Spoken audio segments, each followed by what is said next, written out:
मैं कोचिंग के नाम से घर से निकलता था और स्टूडियो चला जाता था। तो एक दिन यही चोरी छुपे के चक्कर में एक दिन मेरे चोरी पकड़ी गई। देखा ये गोरी है ने सिंह जी के लइका बैठल दुनलिया तान के, होली में रंग हमारा से डलवाला अपन सजना मेहमान के, कोरा में आई बुझे मजा बड़ी पैबू तू बानी हम लइका कुमार, विचार का बबोल है गोरी और रंग छुटी ना जे डाली भूमिहार, विचार का बबोल है गोरी। ये गाना रहे भैया रहे कि रूपवा सलोना चेहरा जोड़ा लागे चान के, और रूपवा सलोना चेहरा जोड़ा लागे चान के, अले गईलू दिल हमर ओढ़निए में बांध के। क्या गाना यूज फिल्म से आए रहे। नमस्कार, ज्ञान की धरती नालंदा से मैं दीपक कुमार आप सभी का स्वागत करता हूं और आप देख रहे हैं नालंदा न्यूज 24। और आज मैं बिहार सिप में पूनम रिकॉर्डिंग स्टूडियो में मौजूद हूं और जो कि सोसराय में है। और हमारे साथ नवादा जिला के एक सिंगर हैं प्रताप सिंह। तो चलिए इनसे जानते हैं इनके बारे में। भैया नमस्कार। नमस्कार, प्रणाम। और नालंदा न्यूज 24 देखे वाला जितना भी हमारे श्रोता हैं, भगवान रूपी श्रोता, सबके गोर छुके प्रणाम बा। भैया एक चीज हमें ये बताएं कि आप इस फील्ड में कब से काम कर रहे हैं। मैं 2018 के लास्ट में अपना सबसे पहला गाना रोशन सिंह के स्टूडियो B4 स्टूडियो पटना में रिकॉर्ड किया था। होली का सॉन्ग था। तो वो कौन सा गाना था जो कि उस पे कितना व्यू गया था। वो एक मतलब समझ लीजिए कि वो हंसते खेलते, वो होता है ना कि मतलब जब सिंगर बनने का एक ललक होता है तो इंसान सोचता है कि चलो एक बार वोकल टेस्ट किया जाए कि कैसा आवाज है। बस यूं ही मस्ती मजाक में हो गया था। एक उन्हीं का चैनल था सिने ड्रामाज, उस पे समझ लीजिए कि उस वक्त बहुत ज्यादा तो था नहीं, उस चैनल बहुत ज्यादा उठा हुआ नहीं था, तो मतलब 5-7 हजार व्यूज उस वक्त गया था सबसे फर्स्ट सॉन्ग का मेरा। अच्छा, और एक चीज बताएं कि अभी तक आपका 2-3 साल हो गया इस फील्ड में। जी। तो 2-3 साल में आप अब तक कितना गाना मार्केट में दे चुके हैं। आज 2018 से लेकर आज 2021 तक वो समझ लीजिए कि 100 गाना से प्लस होगा मार्केट में, और जिसमें समझ लीजिए कि 40 से 45 वीडियो सॉन्ग होगा, बाकी ऑडियो सॉन्ग होगा जी। और बहुत सारा चैनल जैसे आवारा म्यूजिक से, वेद इंटरटेनमेंट से, यूथ फिल्म से, बहुत सारे चैनल हैं जो अच्छे चैनल हैं। टेलीफिल्म जिसको TF बोला जाता है, उससे भी मेरा तो वो गाना पतंजलि के घघरी करके गाना गाए थे रोशन सिंह जी के ही स्टूडियो से बहुत पहले। अभी 2021 चल रहा है, तो 2021 में आपका सबसे ज्यादा बजने वाला गाना जिसपे ज्यादा व्यू हो। सबसे ज्यादा बजने वाला गाना सर इस साल का एक होली सॉन्ग मैंने राकेश मिश्रा जी के ट्रैक पे गाया था। जब राकेश मिश्रा के बहुत बजत रहे गाना, राजा तनी जाए न बारी, वो ट्रैक पे गाना गैले रही हम। यूथ फिल्म से होली के गाना रिलीज भई रहे। 70,000 प्लस व्यू इस समय उसका चल रहा है, और बहुत ही बढ़िया गाना था। और बहुत जगह से रिस्पांस भी आया था कि भैया बहुत अच्छा है, बस कंटिन्यू किए हुए रहिए। 2 लाइन हमारे श्रोता को जी बिल्कुल। गाना के बोल रहे कि देखा ये गोरी है ने सिंह जी के लइका बैठल दुनलिया तान के, होली में रंग हमारा से डलवाला अपन सजना मेहमान के, कोरा में आई बुझे मजा बड़ी पैबू तू बानी हम लइका कुमार, विचार का बबोल है गोरी और रंग छुटी ना जे डाली भूमिहार, विचार का बबोल है गोरी। ये गाना रहे भैया। अच्छा। हाँ, लोकगीत में आपका इस साल कौन सा गाना मार्केट में बजा। लोकगीत में वो गाना गैले रही कि रूपवा सलोना चेहरा जोड़ा लागे चान के, और रूपवा सलोना चेहरा जोड़ा लागे चान के, अले गईलू दिल हमर ओढ़निए में बांध के। क्या गाना यूथ फिल्म से आए रहे और अच्छा रिस्पांस पब्लिक का है। इसका वीडियो बहुत जल्द आने वाला है। भैया थोड़ा सा हम आपको फैमिली सपोर्ट की तरफ लेकर के चलते हैं, और हम ये जानना चाहते हैं कि इस फील्ड में आपका 3 साल 2 साल हो गया, 2-3 साल हो गया कंटिन्यू, फैमिली सपोर्ट कितना करते हैं अभी और पहले कितना करते हैं। अभी तो समझ लीजिए कि अभी कुछ फैमिली सपोर्ट है भी, मतलब समझ लीजिए कि जब मझधार में नाव होता है तो जब पानी का लहर आता है ना, तो डगमग डगमग होता, बस वही सिचुएशन में अभी भी हम लोग चल रहे हैं। और जब बात करें जिस समय हमने गायकी शुरू की थी, उस समय मतलब समझ लीजिए कि बहुत कम फैमिली सपोर्ट था। और होता क्या था कि मैं कोचिंग के नाम से घर से निकलता था और स्टूडियो चला जाता था। तो एक दिन यही चोरे छुपे के चक्कर में एक दिन मेरे चोरी पकड़ी और मेरा क्लास लग गया घर में। तो सबको पूछा कि क्या करना क्या है, तो मैंने बोला कि कोशिश यही है कि दोनों चीज को कंटिन्यू रखें। तो पिताजी बोले कि देखो रखना है तो एक चीज करो, दोनों पे सवार होने वाला किसी चीज में सक्सेस नहीं हो पाता है। और हकीकत यही हुआ। मेरा इंटर का एग्जाम था, उस वक्त कुछ खास नहीं हो पाया। और उस वक्त के बाद फिर मैंने सूरसागर प्रशिक्षण केंद्र में संगीत के लिए एडमिशन करवाया और वहाँ से संगीत प्रभाकर का डिग्री इलाहाबाद प्रयाग संगीत समिति से आज कंप्लीट करके बस आप लोग के बीच में और श्रोताओं का प्यारा आशीर्वाद ले रहा हूँ।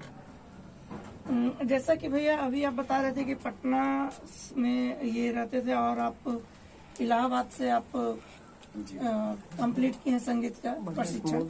तो जो श्रोता या फिर जो सिंगर अभी बनना चाहते हैं, इस फील्ड में आना चाह रहे हैं, तो या फिर जो संगीत सीखना चाह रहे हैं, जैसे सरकार ने भी कई एक बार अनाउंसमेंट किया है कि भाई जॉब मिलेगा संगीत वालों को, टीचर का। तो जो ये करना चाहते हैं तो वो कैसे मतलब इस फील्ड में अपना ये प्रशिक्षण ले सकते हैं, क्या क्या समस्या आता है, इसके बारे में थोड़ा सा हमें बताएं। बात रही बस प्रशिक्षण लेने की, तो मैं बस जो भी हमारे टैलेंटेड या मल्टी टैलेंटेड जो हमारे भाई हैं जो इस फील्ड में आना चाहते हैं, मैं उनको बस एक ही बात कहूंगा कि बस सबसे पहले आप साधना कीजिए हारमोनियम का, क्योंकि एक सच्चा साधक ही एक अच्छा मोटिवेशनल स्पीकर बन सकता। समझ लीजिए अगर हम एक सिंगर हैं, हम कुछ गाते हैं तो उसको सुन के 10-20 लोग प्रभावित होते हैं, उसको मोटिवेशनल स्पीकर के रूप में लिया जा सकता है। क्योंकि अगर हम समाज में कुछ बुराई देखें तो उस बुराई को भी बयां किए कि भाई यहाँ बुराई है, अच्छाई है तो अच्छाई को भी बयां किए। और हमारे गाने गाए हुए जो हैं, जो हम लोग गाते हैं, उनको देख के पब्लिक सुनते हैं और उस पर इंटरेस्ट लेते हैं और समझते हैं कि कहना क्या चाह रहा है बंदा। और जो भी हमारे भाई हैं, बस उनको यही कहूँगा कि कम से कम 2 साल आप संगीत की प्रशिक्षण का जो कोर्स होता है वो जरूर कीजिए, जूनियर डिप्लोमा तक बिल्कुल आप कीजिए। उसके बाद आप संगीत में आइए, क्योंकि उसके बाद जब आपको पिच क्या होता है, ऑटो ट्यून क्या होता है, मतलब सुर क्या होता है, सारा कुछ का जब समझ आ जाएगा तो आप फिर कोई स्टूडियो वाला ऐसा नहीं है कि आपको बताएगा, आप वहाँ पे बताओगे कि भैया ऐसे नहीं, यहाँ पे ये सुर लगाएंगे तो ये गाना ये चीज़ परफेक्ट निकलेगा जी। तो बस यही कहूँगा कि प्रशिक्षण लेना बहुत जरूरी है बस, और प्रशिक्षण सबको लेना चाहिए।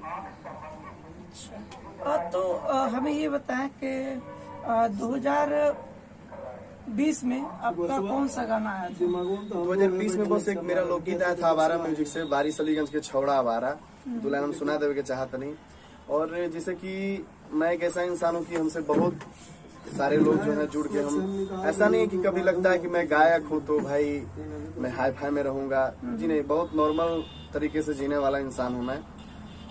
और हमारे भाई हैं, एक सरदार जी हैं और एक शुभम भाई हैं हमारे। बस यूं ही हम लोग बैठे हुए थे तो बस डिस्कस हुआ कि ऐसा बात है, एक गाना बारसलीगंज पे गाया जाए। तो मैंने सोचा ठीक है करते हैं हम लोग, फिर किए। और गाना का बोल ये था कि अरे हद में रही है ते छौड़ी बेशर्मी करी है नहीं सरहद पार गे, अब बारिशलीगंज के छौड़ा या बारा हो बहे सभे रंगदार गे, ये गाना रहे। और इसको भी बारिशलीगंज और नवादा के जितने भी लोग थे बहुत ज्यादा प्यारा आशीर्वाद दिए हैं। और इस गाने से एक अलग पहचान मुझे बारिशलीगंज और नवादा जिला में मिला। तो भैया आप अभी लमसम 100+ एल्बम कर चुके हैं, तो इस एल्बम को करने में कितने लोगों का आपको सपोर्ट मिला, कितने लोग आपको इस क्षेत्र में मतलब आगे बढ़ाने की कोशिश किया? जी बहुत सारे लोग। देखिए बॉस, सबसे बड़ी बात मैं ये बता देना चाहता हूँ कि अगर आपके साथ 10 लोग हैं तो उसमें समझ लीजिए कि 8 लोग ऐसे होते हैं वो चाहते हैं कि आप आगे बढ़िए, लेकिन वो ये कभी नहीं चाहते कि आप उनसे भी ज्यादा आगे बढ़ जाइए। और सबसे बड़ा बात है कि मैं कलाकार हूँ और मेरे से बहुत ज्यादा कलाकार, बहुत लोग कलाकार जुड़े और बहुत सारे कलाकार ऐसे हुए कि जितना हमसे वो मतलब समझ लीजिए कि हमसे सीख पाए या मेरे थ्रू कहीं आगे बढ़ पाए, कहीं जान पहचान हो गया। तो बहुत सारे लोग हैं जो हमको छोड़ के पीछे हट गए। और शुरू से ही हमारा भाई है सरदार जी और शुभम, शुरू से जिस समय से मैंने गाना शुरू किया था उस समय से अभी तक साथ है, और हर हमेशा कहते जब मैं कभी हार जाता हूँ कहता हूँ कि भाई छोड़ो ये सब, इस समय कुछ ना रखला, कुछ बिजनेस उजनेस करे के, तब हमको बस इतना ही कहते हैं कि आपके पीछे बहुत सारा लोग पड़ा हुआ है भैया, आपके पीछे आपसे बहुत ज्यादा लोग उम्मीद किए हुए हैं।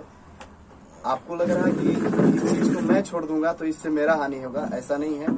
आप अगर इस चीज को छोड़ते हैं तो आपके पीछे जितने लोग हैं सबका उम्मीद टूटेगा। आप ऐसा नहीं करेंगे, जो होगा हम लोग से, और जो बन पड़ता है हमारे भाई वो करते हैं हमारे लिए।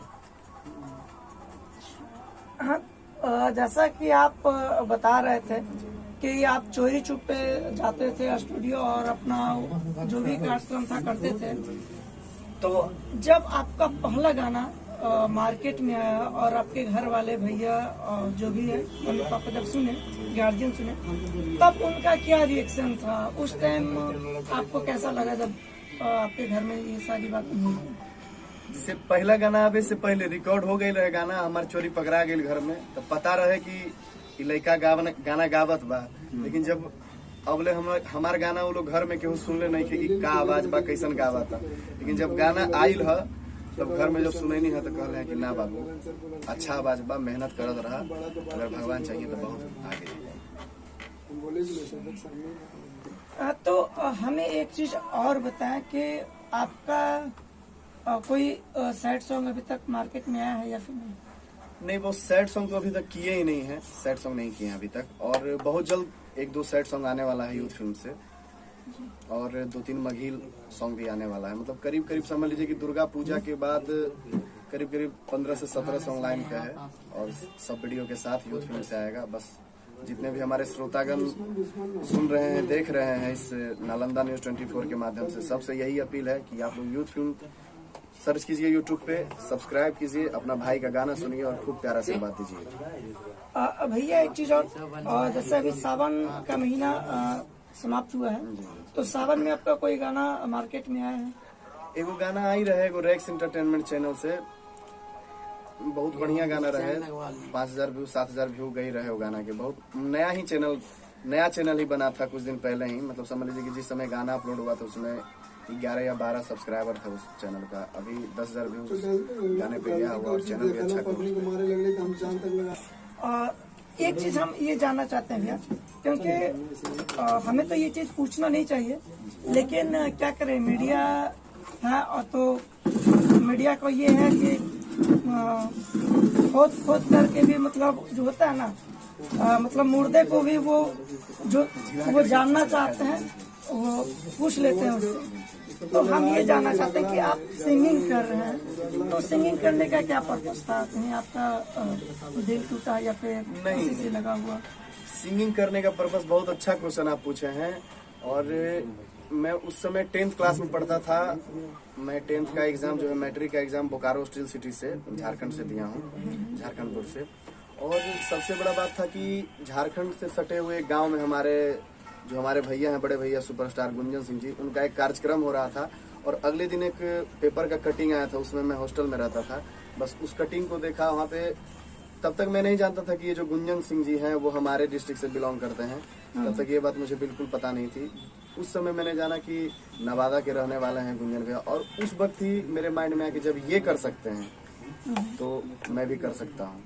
और इस बात का चर्चा मैंने बहुत बार गुंजन भाई के साथ में बैठ के किया भी है, बोला कि बिल्कुल बस लगे रहिए, सफलता एक दिन सबको मिलती है। तो दोस्तों, ये थे हमारे साथ प्रताप सिंह, जो कि नवादा से बिलोंग करते हैं, जहाँ की नवादा में सुपरस्टार सिंगर गुंजन भैया हैं, वहीं से ये बिलोंग करते हैं। तो फिर किसी और दिन किसी और कलाकार के साथ रूबरू होंगे, तब तक के लिए नमस्कार।